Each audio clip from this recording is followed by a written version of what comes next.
Six के honeysuckle book का chapter 5 पढ़ेंगे, जिसका टाइटल है a different kind of school, एक अलग तरह का स्कूल। पढ़ने के पहले हमें कुछ वर्ड्स को सीखना होगा, और अगर हमें ये नहीं आते हैं तो हमें इनकी मीनिंग्स खोजनी होगी। बैंडेज मतलब पट्टी। जब हमें कहीं चोट लगती है तो हम एक कपड़े का स्ट्रिप या फिर गॉज या कॉटन से उसे लपेटते हैं ताकि और ज़्यादा चोट ना लगे, उसे हम बैंडेज कहेंगे। क्रच। क्रच मतलब वो स्टिक जो हम अपने आर्मपिट में लगाते हैं जब हमारे पैरों में चोट लगती है, या फिर दिव्यांग व्यक्ति उसे यूज़ करते हैं चलने के लिए। क्रिपल मतलब होता है डिस्ट्रक्शन, कुछ टूट जाना, कुछ तबाही होना, कुछ बुरा होना। ऑनर मतलब रिस्पेक्ट, मिसफॉर्च्यून मतलब बैड लक, और सिस्टम मतलब कोई ऑर्गेनाइजेशन के चलने का तरीका वगैरह वगैरह। दूसरा पॉइंट कह रहा है look at the pictures in this unit and guess in what way this school may be different from other school. तो इस चैप्टर में जो भी पिक्चर्स दिए हैं हम उसे देखकर सोचेंगे, अंदाज़ा लगाएंगे कि ये स्कूल बाकी स्कूल से डिफरेंट कैसे हो सकता है। तो इस पिक्चर में हम देख रहे हैं कि एक लड़की ने अपने आँखों पे बैंडेज लगाया है और एक छोटा सा लड़का उसे कहीं लेकर जा रहा है, गाइड कर रहा है। तो अब चैप्टर स्टार्ट करते हैं। I had heard a great deal about Miss Beam's school. मैंने मिस बीम के स्कूल के बारे में बहुत कुछ सुना था, पर पिछले सप्ताह तक मुझे वहाँ जाने का मौका नहीं मिला था। When I arrived, there was no one in sight but a girl of about 12. जब मैं वहाँ पहुँचा तो कोई दिख नहीं रहा था, बस एक लड़की थी जो 12 साल की थी। Her eyes were covered with a bandage. उसकी आंखों पर पट्टी बंधी थी। And she was being led carefully between the flower beds by a little boy. उसकी आंखों पर पट्टी बंधी थी और उसे ध्यान से ले जाया जा रहा था। फ्लावर बेड्स के बीच में से उसे लेकर जाया जा रहा था। एक छोटा सा बच्चा, एक छोटा लड़का उसे गाइड कर रहा था। Who was about 4 years younger, जो उससे 4 साल छोटा होगा। 12 से 4 साल छोटा, यानी वो 8 साल का लड़का उसे गाइड कर रहा था। She stopped. वो रुकी and it looked like she asked him who had come. और ऐसा लगा कि उसने उस लड़के से पूछा कौन आया है। He seemed to be describing me to her. और ऐसा लग रहा था कि वो मेरे बारे में डिस्क्राइब कर रहा हो। Then they passed on. और फिर वो आगे बढ़ गए। Miss beam was all that I had expected. Miss beam बिल्कुल वैसी ही थी जैसे मैंने सोचा था। मिडिल एज्ड, वो एक अधेड़ उम्र की महिला थी। फुल ऑफ ऑथोरिटी, उनमें पावर था, वो डिसीजन ले सकती थी, दूसरे को ऑर्डर कर सकती थी, उनमें ऑथोरिटी भी थी। येट काइंडली और अंडरस्टैंडिंग, और फिर भी वो बहुत दयावान थी, फ्रेंडली थी, और बच्चों की परेशानियों को समझती थी। Her hair was beginning to turn grey, उनके बाल ग्रे कलर के होने स्टार्ट हो चुके थे। And she had the kind of plum figure that is likely to be comforting to a homesick child.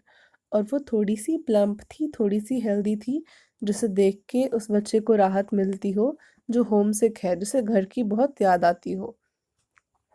वैसे बच्चों को मिसेस बीम को देख के अच्छा लगता था, राहत मिलती थी।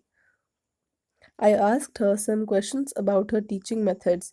मैंने उनसे कुछ क्वेश्चंस पूछे उनके पढ़ाने के तरीके के बारे में, which I had heard were simple, और जैसा कि मैंने सुना था कि वो सिंपल होंगे। उन्होंने कहा, no more than is needed to help them to learn how to do things. पढ़ाने के बारे में इससे ज़्यादा ज़रूरत नहीं है, हम बस उन्हें ये सिखाते हैं कि कैसे चीज़ें करते हैं। सिंपल स्पेलिंग, क्या क्या सिखाते हैं उनके स्कूल में? सिंपल स्पेलिंग सिखाते हैं, जोड़ना सिखाते हैं, घटाना सिखाते हैं, मल्टीप्लिकेशन और लिखना सिखाते हैं। और बाकी सारा काम कैसे होता है? The rest is done by reading to them, और बाकी काम उन्हें पढ़कर सुनाया जाता है। एंड बाय इंटरेस्टिंग टॉक्स, और उनसे इंटरेस्टिंग बातें की जाती हैं। During which they have to sit still, और जब हम उनसे बातें कर रहे होते हैं या फिर उन्हें पढ़ के कुछ सुना रहे होते हैं तो उन्हें शांत एक जगह स्थिर बैठना होता है, और कीप देयर हैंड्स क्वाइट, और अपने हाथों को भी शांत रखना होता है। ये क्यों ज़रूरी है एक जगह शांत बैठना और हाथों को शांत रखना? क्योंकि इससे कंसंट्रेशन बढ़ा रहेगा। There are practically no other lessons, और प्रैक्टिकली देखा जाए तो हम इसके अलावा और कोई लेसन्स नहीं देते। The real aim of this school is not so much to teach thought as to teach thoughtfulness. इस स्कूल का ये एम है, ये गोल है कि हम थॉट नहीं सिखाएं, बच्चों को फैक्ट नहीं सिखाएं, थॉटफुलनेस सिखाएं, दूसरों के बारे में विचार करना सिखाएं, काइंडनेस टू अदर्स, दूसरों के प्रति दयालु होना सिखाएं, फ्रेंडली होना सिखाएं, एंड बीइंग रिस्पॉन्सिबल सिटीजन्स, और ये सिखाएं कि वो बड़े होकर एक जिम्मेदार नागरिक बने। Look out of the window a minute will you, please ज़रा खिड़की से बाहर देखिए 1 मिनट के लिए, क्या आप देखेंगे? I went to the window which overlooked a large garden and a playground at the back. मैं खिड़की पे गया और बाहर मुझे एक बड़ा सा गार्डन दिखा और गार्डन के पीछे एक प्लेग्राउंड था। मिस बीम ने मुझसे पूछा, "What do you see?" आपको क्या दिख रहा है? I see some very beautiful grounds. मुझे कुछ बहुत सुंदर सी भूमि दिख रही है, बहुत सुंदर ग्राउंड्स दिख रहे हैं। I said, and a lot of jolly children. और कुछ बहुत खुश बच्चे भी दिख रहे हैं। It pains me, पर मुझे ये देखकर दर्द हो रहा है, though, to see that they are not also healthy and active looking. और मुझे ये देख के दुख हो रहा है कि वो सभी एक्टिव और हेल्दी दिखने वाले नहीं हैं। When I came in, जब मैं अंदर आया था, I saw one poor little girl being led about. मैंने एक बेचारी लड़की को देखा जिसे गाइड किया जा रहा था, जिसे कहीं लेकर जा रहा था एक बच्चा। She has some trouble with her eyes. उसकी आँखों में कुछ प्रॉब्लम थी। She has some trouble with her eyes. Now I can see two more with the same difficulty. पर मुझे दिख रहा है कि 2 और वैसे ही बच्चे हैं जिन्हें सेम डिफ़िकल्टी है, उनकी आँखों में कुछ प्रॉब्लम है। And there's a girl with a crutch watching the others at play. और वहाँ एक लड़की है जो क्रच लिए हुए है और वो बैठकर दूसरों को खेलते हुए देख रही है। क्रच मैंने बताया था, एक स्टिक जिसे हम पेट में यूज़ करते हैं जब हमारे पैरों में चोट लगती है या फिर डिसेबिलिटी होती है तब। She seems to be a hopeless cripple. वो बेचारी बिना किसी उम्मीद के, बिना किसी आशा के शांत होकर दूसरों को खेलते हुए देख रही है। Miss beam laughed. Miss beam हंसती हैं। ओह नो, अरे अरे ऐसा नहीं है। शी सेड, उन्होंने कहा। शी इज़ नॉट रियली लेम। वो एक्चुअली में लंगड़ी नहीं है, उसके पैरों में कोई दिक्कत नहीं है। This is only her lame day. ये तो उसका लंगड़ा होने का दिन है। The others are not blind either, it is only their blind day. और दूसरे जो बच्चे, आपको 2-3 बच्चे दिख रहे हैं, वो लोग भी अंधे नहीं हैं, ये सिर्फ उनका अंधापन का दिन है। I must have looked very surprised, for she laughed again. और ऐसा हो सकता है कि मैं बहुत सरप्राइज्ड दिख रहा हूँगा और मुझे ऐसे देखकर वो दोबारा हंसती हैं। This is a very important part of our system. ये हमारे ऑर्गेनाइजेशन का, हमारे स्कूल का एक बहुत इम्पॉर्टेंट पार्ट है। To make our children appreciate and understand misfortune, कि हम अपने बच्चों को सिखाएं कि बैड लक क्या होता है, उसे कैसे डील करते हैं, और वो दूसरे बच्चों को चिढ़ाएं नहीं। ये हमारे सिस्टम का एक मेन गोल है। We make them share in misfortune too, और हम उन्हें बैड लक का भागीदार भी बनाते हैं। Each term, every child has one blind day, one lame day, one deaf day, one injured day, and one dumb day. हर एक टर्म में, हर एक सेमेस्टर में हर बच्चे का एक अंधा बनने वाला दिन होता है, एक लंगड़ा बनने वाला दिन होता है, एक बहरा, डेफ मतलब बहरा बनने वाला दिन होता है, एक दिन घायल बनने का दिन होता है और एक दिन गूंगा बनने का दिन होता है।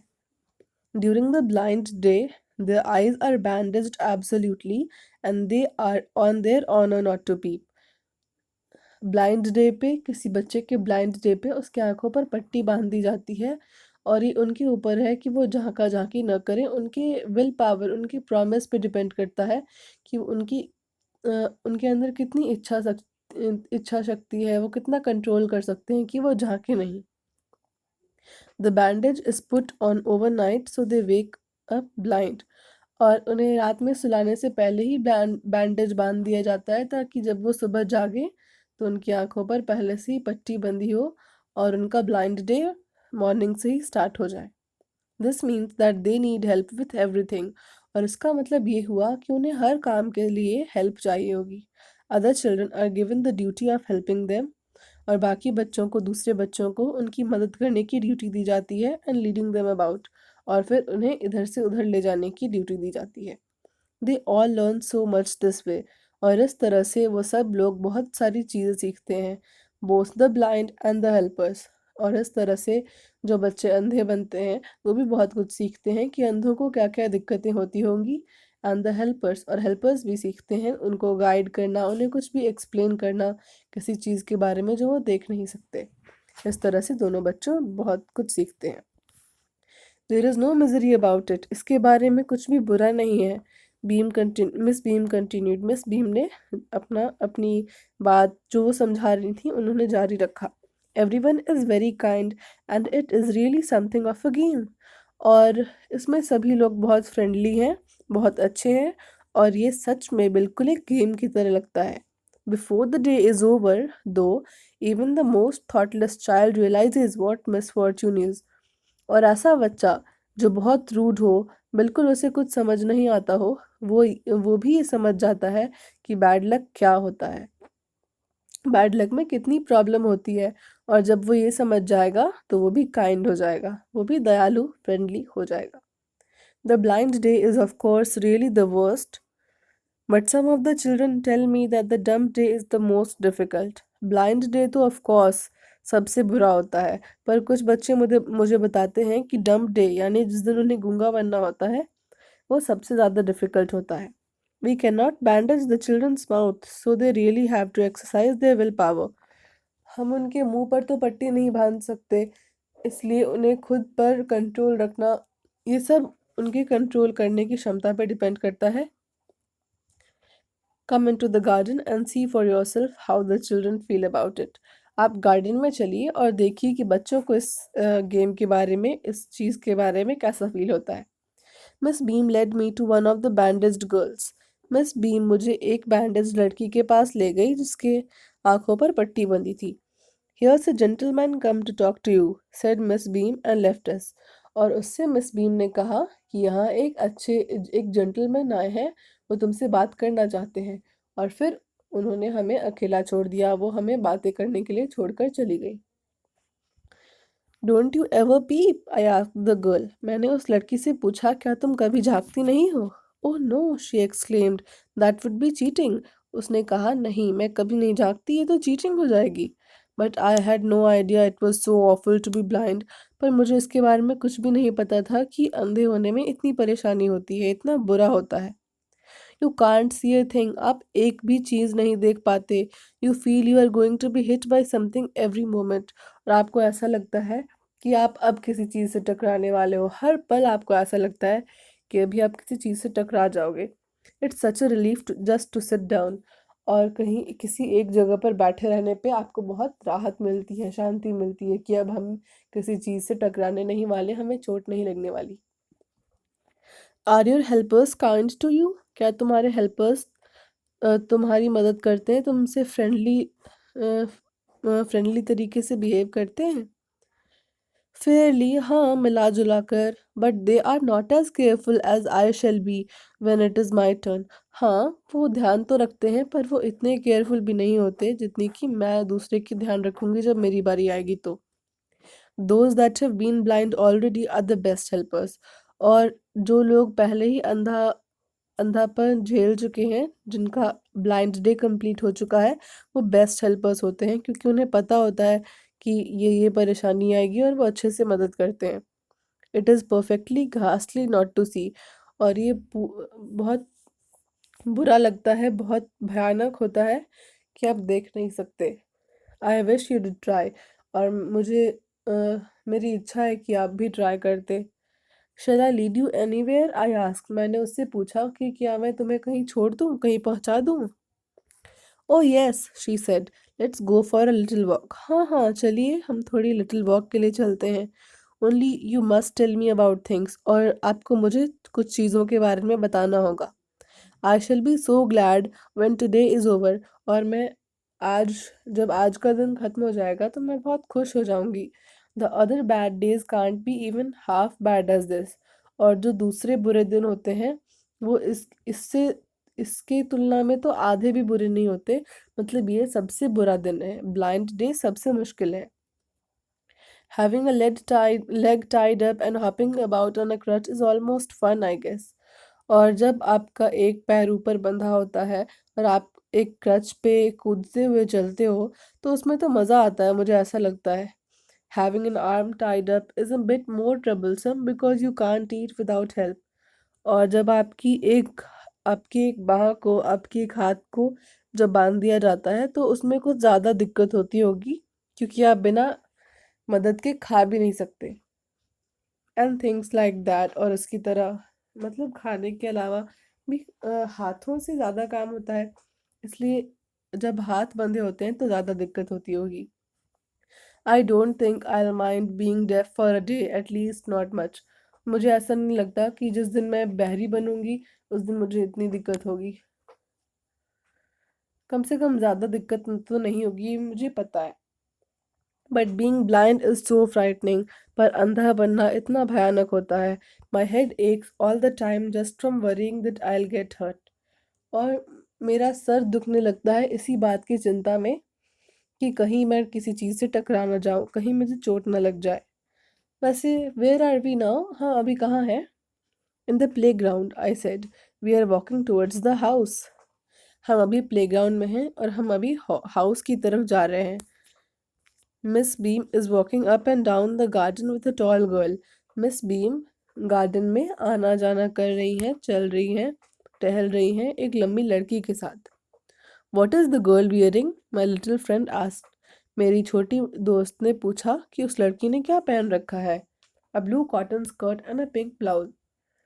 तो उस लड़की ने एक ब्लू कॉटन स्कर्ट पहना था और पिंक ब्लाउज पहना था। I think it's Milly, she said. What colour is her hair? उसने बोला कि मुझे लगता है वो मिली होगी। उसके बाल किस रंग के हैं? Very light, I said. उसके बालों का रंग बहुत लाइट है, बहुत हल्का है। Yes that's Milly, she is the head girl. हाँ हाँ, वो मिली ही है। वो हेड गर्ल है। हमारे स्कूल में स्कूल कैप्टन होता है, वैसे ही इनके स्कूल में हेड गर्ल है। There's an old man tying up the roses, I said. और उस तरफ एक बूढ़े आदमी हैं जो रोजेस को बांध रहे हैं। Yes, that's Peter. He is the gardener. ओह हाँ, वो पीटर हैं, वो गार्डनर हैं और उनकी उम्र 100 साल से भी ज़्यादा है। And here comes a girl with curly red hair. She's on crutches.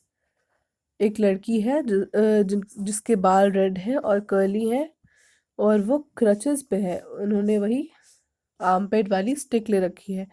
That's Anita, she said. Oh, वो अनीता होगी, उसने कहा। And so we walked on. और फिर ऐसे ही हम चलते गए। Gradually I discovered that I was 10 times more thoughtful than I ever thought I could be. और धीरे धीरे मुझे ऐसा एहसास हुआ कि मैं उसके बारे में इतना सोच रहा था, हर एक छोटी चीज़ पर इतना ध्यान दे रहा था जितना मैं कभी नहीं देता था। I also realized that if I had to describe people and things to someone else, it made them more interesting to me. और मुझे ये भी रियलाइज़ हुआ कि जब मैं किसी नॉर्मल सी चीज़ के बारे में दूसरों को बता रहा होता हूँ, तो वो चीज़ मेरे लिए ज़्यादा इंटरेस्टिंग हो जाती है। When I finally had to leave, I told Miss Beam that I was very sorry to go. और जब मुझे आखिर में जाना था, तो मैंने मिस बीम से कहा कि मुझे जाते हुए बहुत बुरा लग रहा है। शी रिप्लाइड, उसने कहा, ओहो ऐसा है, then there is something in my system after all. तो मुझे खुशी है कि हमारे ऑर्गेनाइजेशन में ऐसा कुछ बात तो है कि आपको यहाँ से जाते हुए बुरा लग रहा है। ये स्टोरी ईवी ल्यूकस ने लिखी है, जिसे हमारे बुक में कुछ सिंप्लीफाई करके दिया गया है। तो चैप्टर के कुछ क्वेश्चंस हैं। Put these sentences from the story in the right order and write them out in a paragraph. यहाँ पे कुछ सेंटेंसेस दिए हैं, उन्हें हमें ऑर्डर में लगाना है और एक पैराग्राफ बनाकर लिखना है। Don't refer to the text, और बिना स्टोरी के टेक्स्ट को देखे हुए। तो ये आप करेंगे खुद से। Answer the following questions. Why do you think the writer visited miss beam school? आपको ऐसा क्यों लगता है कि वो राइटर मिस बीम के स्कूल में गए थे? क्योंकि उन्होंने मिस बीम के स्कूल के बारे में बहुत कुछ सुन रखा था। What was the game that every child in the school had to play? वो गेम क्या था जो हर एक बच्चे को स्कूल में खेलना होता था? वो उसे हर एक टर्म में हर एक बच्चे को blind day, deaf day, injured day, ये सब झेलना होता था। Each term, every child has one blind day, one lame day. Complete the line. और इस लाइन को कंप्लीट करना है। Which day was the hardest? कौन सा डे बच्चों को सबसे मुश्किल लगता था? Why was it the hardest? और ये हार्डेस्ट क्यों था? इसका आंसर पैराग्राफ 9, 11 और 15 में मिलेगा, ये आप खुद से लिखेंगे। What was the purpose of these special days? और इन सारे स्पेशल डेज का पर्पस क्या था? ये क्यों मनाया जाता था? मिस बी में से स्पेशल डे क्यों बच्चों को ऐसा देती थी, असाइन करती थी कि आज आपको ये करना है, आपको ये करना है। इस स्पेशल डे देने का पर्पस क्या था?